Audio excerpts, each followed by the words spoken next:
Using the discriminant. The goal for this video will be to use the discriminant to determine the number of real roots. So if you're only interested in seeing how many times the parabola will cross the x-axis, using the discriminant can help you achieve that very quickly.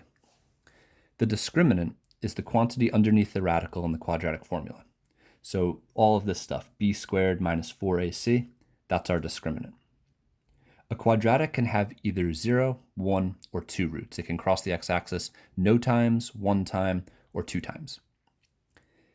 And we have these 3 rules to determine when which case occurs.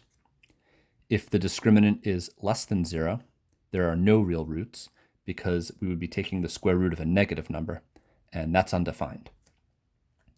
If the discriminant is equal to 0, there's only going to be 1 root, because if this is 0, adding 0 and subtracting 0 is the same thing. You'd stay at negative b. So you'd only have negative b over 2a as your 1 root. If b squared minus 4ac, the discriminant, is larger than 0, then you're going to get 2 real roots.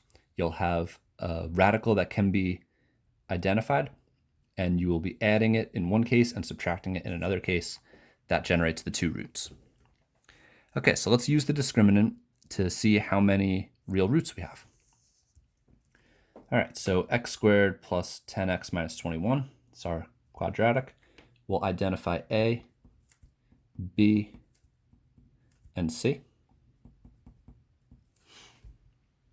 And then we can substitute these 3 numbers into just b squared minus 4ac.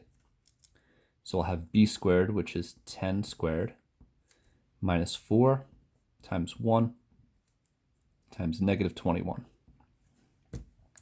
From here, once you have it written out, you can go right to the calculator and type it all in.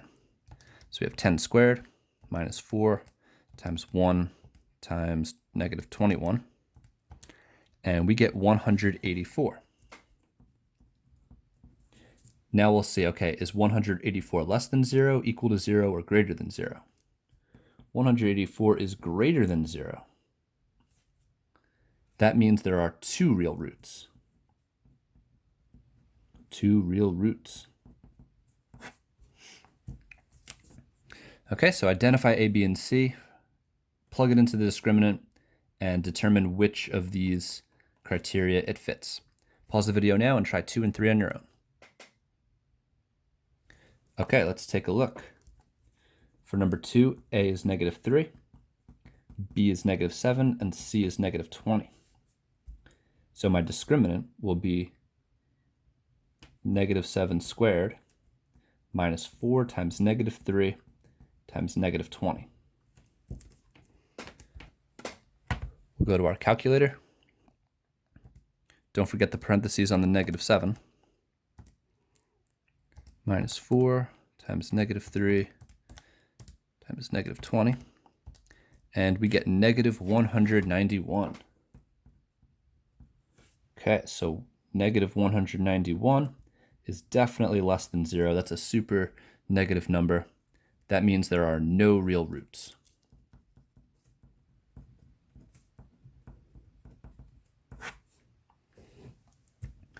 Number 3, a is 1, b is negative 42, c is 441.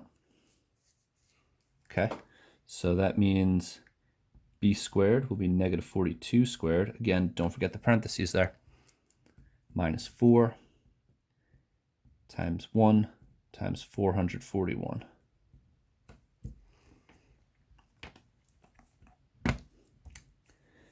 Parentheses, negative 42 squared minus 4 times 1 times positive 441. And we get 0. Aha, 0. So if it's equal to 0, that means there's 1 real root. So 0 is equal to 0, 1 real root.